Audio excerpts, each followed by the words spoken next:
جسمانی امراض کے لیے حکیم محمود الحسن توحیدی چینل کو سبسکرائب کیجیے۔ بسم اللہ الرحمن الرحیم۔ محترم ناظرین کرام، السلام علیکم ورحمۃ اللہ وبرکاتہ۔ نوجوان بچوں کو جریان کا مسئلہ ہوتا ہے، جو پیشاب کے بعد، یورین کے بعد منی کے قطرے خارج ہوتے ہیں، اور نائٹ فال ہوتا ہے، احتلام ہوتا ہے۔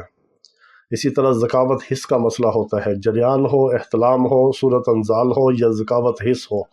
اس کے لیے ایک ہی آپ کو بہترین ٹوٹکا بتاتے ہیں جس سے گھر بیٹھے آپ کو فائدہ ملے گا۔ ایسے نوجوان بچے ہم نے دیکھے کہ جو آ کے ہمیں کہتے ہیں کہ جی ہم فلاں طبیب کے پاس گئے، فلاں حکیم کے پاس گئے، اتنے پیسے لگائے، دوائیاں کھائی، کوئی فائدہ نہیں ہوا۔ وہ میرے کہنے پہ یہ ٹوٹکا اور نسخہ آزمائیں، انشاءاللہ العزیز ان کو فائدہ ہوگا۔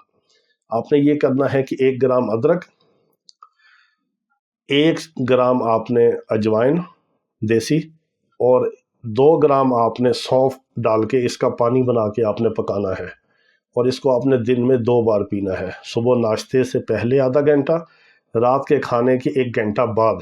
صبح ناشتے سے پہلے، رات کے کھانے کے 1 گھنٹے بعد، پھر 1-2 گھنٹے بعد آپ نے سونا ہے۔ 1 ہفتے کے اندر اندر انشاءاللہ العزیز آپ کے یہ تمام مسائل حل ہوں گے، اور آپ ہمیں دعاؤں میں یاد رکھیں گے۔